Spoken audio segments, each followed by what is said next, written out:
Assalamualaikum warahmatullahi wabarakatuh. Nama saya Gista Anggreni MZ dengan NPM 1907051004. Pada video kali ini saya akan mempresentasikan hasil dari pengerjaan latihan UTS saya pada mata kuliah Sistem Operasi mengenai algoritma penjadwalan dan konsep serta manajemen memori.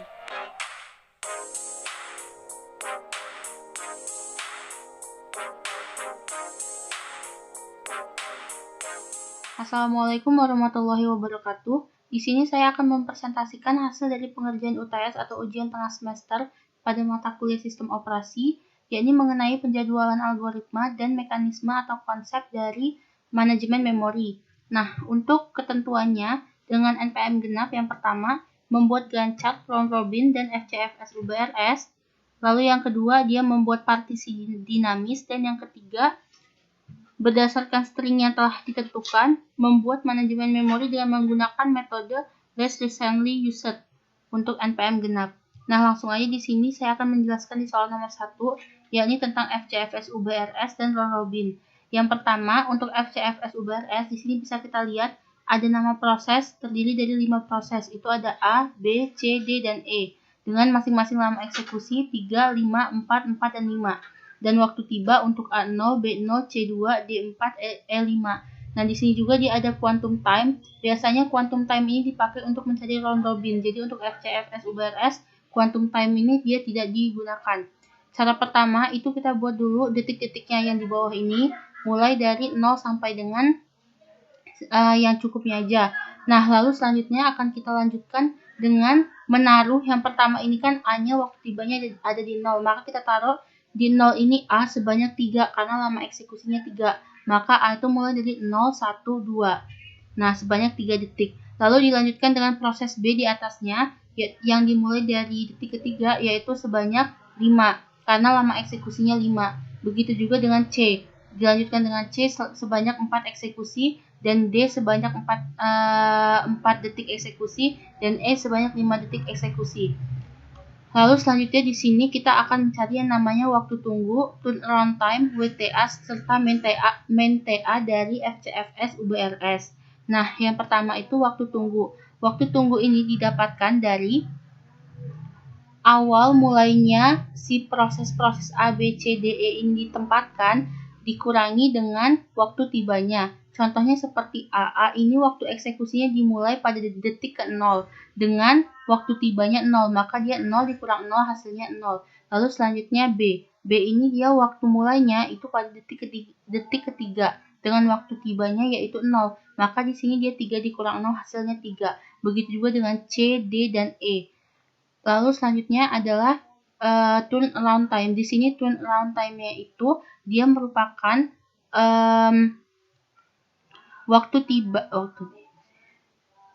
lama eksekusi ditambahi dengan hasil dari waktu tunggu. Misalkannya, untuk yang A lama eksekusinya itu 3 dengan hasil waktu tunggu A yaitu 0, maka 3 ditambah 0 3. Contoh lagi yaitu B. B itu dia waktu eksekusinya 5 ditambah dengan hasil dari waktu tunggu 3, maka 5 tambah 3 hasilnya 8. Begitu juga dengan C, D, E yang memiliki masing-masing waktu eksekusi 4, 4, dan 5, dan masing-masing hasil dari waktu tunggu 6, 8, dan 11. Tinggal dijumlahkan, maka hasilnya adalah 3, 8, 10, 12, dan 16. Lalu untuk WTA sendiri itu dia diperoleh dari hasil dari turnaround time dibagi dengan lamanya eksekusi. Nah, hasil dari turnaround time-nya itu yang A, 3 dibagi dengan lama eksekusi atau waktu eksekusinya 3, yaitu hasilnya 1. Begitu juga dengan B. Hasil dari turnaround time-nya itu dia 8 dibagi dengan lama eksekusinya 5, maka dia hasil 1,6. Begitu juga dengan cara mencari seluruhnya. Nah, untuk main WTA ini merupakan rata-rata dari WTA. Cara mencarinya yaitu dengan menjumlahkan semua yang sudah ada di WTA ini, lalu dibagi dengan banyaknya jumlah proses. Nah, di sini kan kita punya 5 proses tadi, A, B, C, D, dan E. Maka 1 ditambah 1,6 ditambah 2,5 ditambah 3 ditambah 3,2 dibagi 5, nanti hasilnya bakalan 2,26. Nah, lalu selanjutnya di sini ditanya juga proses D dieksekusi itu pada detik keberapa. Bisa kita lihat di sini proses D itu dieksekusi pada detik ke 12, 13, 14, dan 15. Nah, kita lanjut langsung ke round robin. Untuk round robin kita punya soal yang sama. Di sini baru quantum time itu akan dipakai. Quantum time itu biasanya dipakai pada saat kita mencari jawaban untuk round robin. Nah, di sini kita sama ngebuat detiknya dulu di bawah. Di sini saya buat detik 0 sampai dengan 24. Karena quantum time-nya 3, maka kita mulai dengan mengeksekusinya 33. 33. Nah, di sini kita lihat A ini punya lama eksekusi 3, B5, C4, D4, dan E5.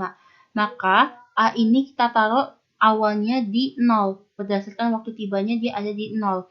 Makanya kita mulai dari 0, terus itu sebanyak 3 karena quantum time-nya 3. A-nya kita tulis dari detik ke 0 sampai dengan detik kedua. Begitu juga selanjutnya dengan B, kita eksekusi dulu dia 3 dari detik ke-3 sampai dengan detik ke-5. Begitu juga dengan C yang dia ada 4, tapi kita eksekusi dulu 3. Jadi detik ke-6 sampai detik ke-8. D juga begitu, serta E juga begitu. Lalu selanjutnya, untuk beberapa proses itu kan dia pengeksekusiannya masih ada sisa. Karena tadi kan baru 33, maka sisanya itu bisa dituliskan setelah selesai menjalankan eksekusi yang pertama. Nah, di sini kan dia eksekusi pertama terakhir berjalan di detik ke-14. Maka proses kedua itu dapat dilanjutkan ke detik ke-15. Nah, di sini bisa dilihat detik ke-15 itu diisi oleh B. Kenapa enggak A? Karena A di sini udah habis. A itu cuma memiliki 3 lama eksekusi saja. Nah, selanjutnya di sini kan tadi tuh 5. 5 dari 5 tersebut yang dieksekusi sudah 3, berarti sisa 2. Tinggal kita taruh di detik ke-15 dan 16 sebanyak 2 proses B. Gitu juga dengan C. C itu ada 4, lalu selanjutnya di sini kita udah proses 3, tinggal 1. Kita taruh di menit selanjutnya, yaitu menit 17. Begitu juga dengan D dan E. Nah, untuk mencari waktu tunggu, turnaround time WTA serta min WTA-nya itu tidak jauh berbeda dengan proses-proses pada penjadwalan algoritma lainnya. Hanya bedanya untuk round robin itu dia kan biasanya nggak cuma satu proses, kadang dia ada 2 bahkan 3 eksekusi bahkan lebih. Nah, maka dari itu dia rumusnya itu proses pertama ditambah proses kedua ditambah proses ke N. Jadi maksudnya proses pertama ditambah proses kedua sampai dengan ditambah dengan proses ke N. Nah, jadi misalkannya proses pertama itu dia lihat A ini dia ada di detik ke 0. 0 dikurangin dengan waktu tibanya 0, maka hasilnya 0. Nah, di sini dia hanya ada satu proses karena di proses kedua A itu tidak muncul lagi karena sudah diselesaikan pada proses yang pertama. Lalu selanjutnya untuk yang B ini kita bisa lihat dia pertama ada di detik ketiga dengan waktu tibanya itu dia 0. Lalu selanjutnya dia di proses kedua juga ada, yaitu di detik ke-15 dengan jadi dia tadi itu awalnya 3 dikurang 0 ditambah dengan proses keduanya itu dia ada di waktu detik ke-15 dan dikurangi dengan si detik B di proses pertama.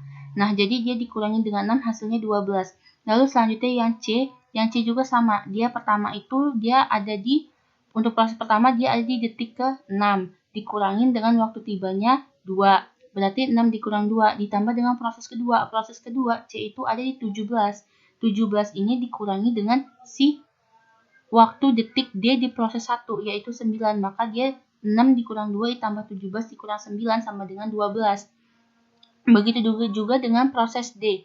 D itu dia ada di detik ke-9 di proses pertama. Dikurangi dengan waktu tibanya, yaitu D itu ada 4 waktu tibanya. Ditambah dengan proses kedua. Proses kedua D itu ada di 18. 18 ini dikurangi dengan si E di proses pertama. E di proses pertama ada di detik ke-12, maka dia 9 dikurang 4 ditambah 18 dikurang 12. Hasilnya adalah 11. Begitu juga dengan proses lainnya, yaitu proses E dan lain sebagainya. Untuk turnaround time dan WTA itu tidak ada bedanya, sama saja rumusnya, yaitu lama eksekusi ditambah dengan hasil dari waktu tunggu. Lama eksekusi A tadi kan 3, dengan hasil dari waktu tunggu A-nya itu 0, maka 3 ditambah 0 sama dengan 3. Contoh lainnya seperti B. B itu kan dia lama eksekusinya 5 dan hasil dari waktu tunggu B-nya 12. Maka 5 ditambah 12 hasilnya 17. Begitu juga dengan proses lainnya. Lalu selanjutnya WTA. WTA juga sama. Rumusnya yaitu hasil dari turnaround time dibagi dengan lamanya eksekusi. Nah, hasil dari turnaround time yang A itu kan 3. Dibagi dengan lama eksekusinya yang A itu dia juga 3. Maka 3 dibagi 3 dia hasilnya 1.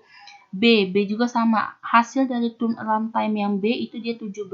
Dibagi dengan lama eksekusi di proses yang B. Itu dia 5. Maka 17 dibagi 5 sama dengan 3,4. Begitu juga dengan proses lainnya. Dengan menggunakan rumus yang sama. Di sini ada main WTA. Main WTA itu sama kayak tadi. Dia hasil dari semua WTA-nya dijumlahkan, lalu dibagi dengan banyaknya proses. Di sini prosesnya juga masih sama, ada 5 proses, yaitu proses A, B, C, D, dan E.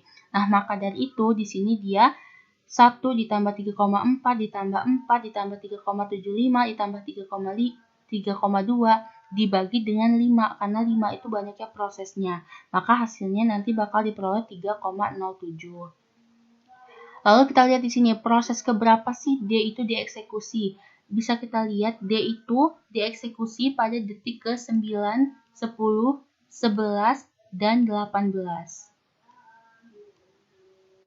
Lanjut ke soal nomor 2. Di soal nomor 2 ini kita diminta untuk membuat gancak dengan menggunakan partisi dinamis. Sebelum kita bahas lebih lanjut hasil dari jawaban soal ini, apa sih yang dimaksud dengan partisi dinamis? Partisi dinamis itu sendiri merupakan compaction yang terjadi ketika jumlah ruang memori yang kosong lebih dari sama dengan kapasitas proses yang akan dieksekusi, di mana compaction itu sendiri merupakan pemadatan data pada sebuah memori.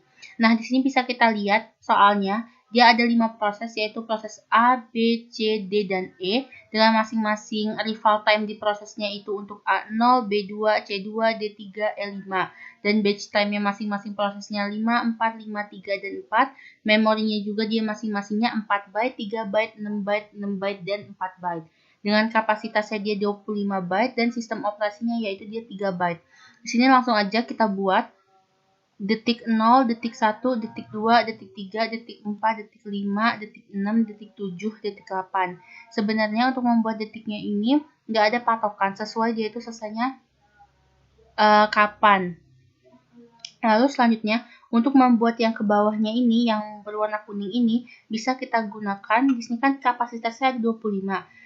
Di sini bisa kita hitung 4 byte ditambah dengan 3 byte ditambah dengan 6 byte ditambah 6 byte ditambah 4 byte itu hasil 23 byte.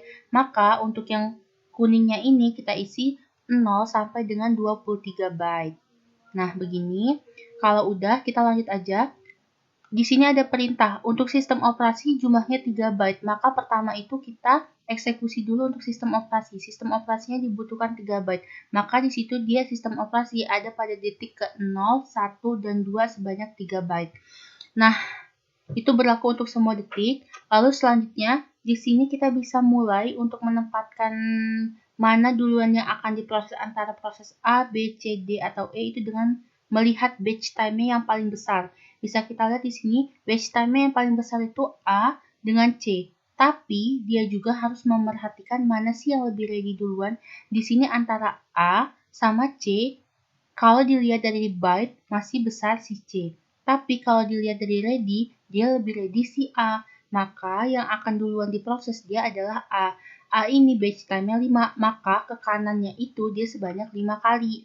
Dan dia memiliki 4 byte, maka si A ini ke bawahnya sebanyak 4. Makanya itu A ini tempatnya ada pada posisi detik ke 3, 4, 5, dan 6 sebanyak 4 byte. Dan dia ada pada detik ke 0, 1, 2, 3, dan 4 karena batch time-nya ada 5. Nah, lalu selanjutnya selain A, apa yang batch time-nya lebih gede? Itu ada C. Maka di bawahnya kita mulai dari C. Di sini kita lihat C itu arrival time-nya mulai dari 2. Makanya kita di sini mulai si C dari detik kedua. Nah, di situ C itu ada 6 byte sebanyak 5 batch time. Makanya di sini C itu dieksekusi pada detik ke-7, 8, 9, 10, 11, dan 12 sebanyak 6 byte. Dan dia tuh ke sampingnya itu sebanyak 5 batch time atau 5C. Nah, makanya dia berhentinya di 6, di detik ke-6. Nah, lalu selanjutnya habis C itu kita bisa ngeeksekusi yang namanya B. Kenapa B? Di sini bisa kita lihat yang lebih besar dari A dan C itu dia selanjutnya adalah 4. 4 di sini ada yang punya 2, yaitu proses B dengan proses E. Tapi balik lagi ke awal, yang ready yang duluan dieksekusi di sini antara B dengan E yang ready duluan itu adalah yang B. Makanya yang harusnya dieksekusi duluan itu adalah si B-nya. Nah, B ini dia ada pada arrival time, makanya dia posisinya mulai dari detik kedua, dan di sini dia punya 3 byte sebanyak 4 batch time. Makanya B itu dia dieksekusi pada detik ke-13, 14, dan 15 sebanyak 3 byte. Dan batch time-nya itu 4, mulai dari 2, 3, 4, dan 5. Lalu selanjutnya di sini sisa 4 dan 3. Memang seharusnya 4 duluan yang dieksekusi, tapi kita lihat di sini yang ready itu adalah D duluan. Makanya di sini kita ngeeksekusi D duluan lagi.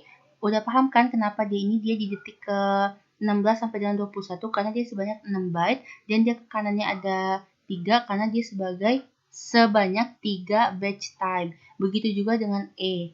E juga begitu. Nah, tapi bisa dilihat di sini kenapa C itu naik karena si A ini kan selesai pada proses keempat. Sedangkan pada proses kelima A ini kosong. Tadi kan dinamis ini dia bisa compaction atau pemadatan. Makanya karena ada compaction tadi yang awalnya C itu di bawah dia bisa dinaikkan atau dipadatkan ke atas. Jadi A-nya itu ketutup oleh C sehingga bisa naik karena kalau enggak di sini untuk si E bakalan kurang di detiknya. Makanya dia adanya compaction atau pemadatan data. Nah, udah lanjut. Terus di sini kenapa E yang ini nggak dinaikin ke atas ini? Karena ada syarat di mana kalau proses terakhir itu dia ditempatkan sesuai dengan tempat aslinya, tidak perlu dipadatkan lagi. Begitu. Lanjut ke soal nomor 3. Di soal nomor 3 ini dari string di atas yang 5, 0, 1, 2, 0, 3, dan seterusnya ini, kita disuruh ngebuat manajemen memori dengan menggunakan metode least recently used untuk NPM genap. Nah, di sini apa sih yang dimaksud dengan least recently used atau LRU? LRU itu sendiri merupakan penggabungan antara optimal dan vivo. Ketika ada 2 atau lebih string yang tidak muncul pada N atau jumlah frame string selanjutnya, maka dipilih string yang paling lama menempati frame yang diganti. Nah, di sini itu sebenarnya biasanya pada soal-soal itu dia disebutkan dia harus menggunakan berapa frame. Tapi berhubung di sini nggak disebutin kita menggunakan berapa frame, di sini saya buat dengan menggunakan 3 frame dan 4 frame. Untuk yang 3 frame kita bahas nanti aja karena sama aja. Di sini kita bahas yang 4 frame. Nggak ada beda untuk 4 atau 3 frame, hanya bedanya kalau 4 frame dia kotaknya lebih panjang ke bawah sebanyak 4. Kalau 3 frame dia ke bawah panjangnya sebanyak 3, tapi proses pencariannya sama aja. Nah, di sini kita bahas dengan menggunakan 4 frame. Di sini ada string 5, 0, 1, 2, 0, 3, 7, 5, dan sebagainya. Nah, pertama untuk string 5 ini kita taruh dulu di kotak yang pertama 5. Lalu selanjutnya kita taruh lagi 5 yang tadi mengikuti string selanjutnya yaitu 0. Gitu juga dengan sebelahnya menjadi 5, 0, 1. Dan yang terakhir itu dia ada 5, 0, 1, 2. Nah, kalau udah kayak gini, 4 string ini kan udah full. Sedangkan di string selanjutnya itu dia 0. Bisa kita lihat di string 2 itu 0 tuh udah ada. Kalau misalkannya 0 kita tulis lagi, nanti dia 0 ketemu 0 bakalan hasilnya kosong. Makanya di situ dikosongin aja. Nah, sekarang 3 nggak ada kan di string 2 ini. Maka 3 itu kita maka yang 3 itu kita eksekusi. Nah, cara ngeksekusinya itu yang kita 3 ini akan menggantikan 3 ini akan menggantikan proses yang paling jauh. Nah, di sini kita menggunakan proses optimal. Proses optimal itu sedang dikerjakan. Nah, di sini kita lihat proses dari 5012 ini yang paling jauh yang mana? Yang paling jauh 1 kan? Makanya di situ 1 digantikan oleh 3 menjadi 5032. Lalu selanjutnya 7. 7 ini nggak ada kan di string ketiga, makanya dia bisa dieksekusi. Sekarang kita lihat lagi. Dari 5032 mana yang paling jauh? Yang paling jauh itu bisa kita lihat di 3, makanya di situ 3 digantikan oleh 7 menjadi 5072. Lalu di string selanjutnya itu 5, 2, dan 0 itu tidak dipakai atau dikosongkan karena dia sudah ada pada string ke-7. Nah, dilanjutkan dengan string selanjutnya yaitu ada string 3 di situ. Pada string 3 itu kan nggak ada di string ke-7 di 5072 ini, maka dia bisa dieksekusi. Kita lihat dari 5072 di string 7 ini, mana yang paling jauh? Nah, yang paling jauh itu dia adalah 2. 2. Maka 2 digantikan dengan 3. Gitu juga dengan 1. Kita lihat mana yang paling jauh. Di sini yang paling jauh itu adalah si 3. Makanya 3 digantikan oleh 1. Di sini juga dia kosong karena sama 750 itu udah ada pada string ke-1. Nah, di sini string kedua itu lihat juga mana yang paling jauh. Sekarang kita lihat 2071. 2071. Yang paling jauh itu adalah kita lihat di 5071. Cari 5071 mana yang paling jauh? Yang paling jauh itu kan angka 5. Makanya 5 itu digantikan dengan 2 menjadi 2071. String selanjutnya kosong sama seperti tadi karena udah ada di string kedua. Lanjut ke string ketiga, kita cari yang paling jauh dari string kedua. Yaitu dia ada pada angka 0, maka 0 digantikan dengan 3 dan seterusnya. Bisa kita lihat di sini 2, 1, 7 itu udah ada di string 3, maka nggak usah lagi. Pas di string kelima itu kan dia 2, 3, 5, 1 didapat dari seharusnya dia menggunakan optimal. Tetapi syaratnya kan kalau misalkannya list recently used itu dia penggabungan antara optimal dengan FIFO. Nah, di sini kalau misalkannya kita mau lanjutin string kelima ini, nanti untuk mencari 2371-nya ini pada angka 3, 7 dan 1-nya itu sudah tidak kelihatan lagi. Makanya di situ kita menggunakan teknik FIFO. Di mana FIFO ini merupakan teknik pengantrian frame halaman pada memori menggantikan string yang paling lama berada pada frame. Nah, kita lihat di sini. Untuk menjawab frame yang 5 ini, dia yang paling lama berada dalam frame itu yang mana? Dari 2371 ini yang paling lama adalah bisa kita lihat 7 dia menempati frame paling lama.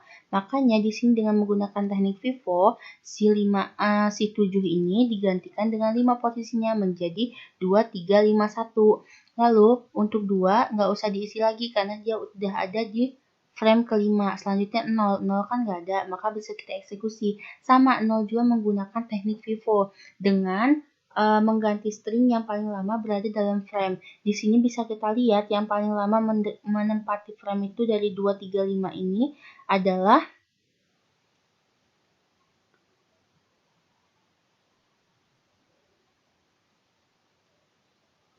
pada kelima. Makanya di sini dia digantikan oleh 0 jadi 2, 3, 0, 1.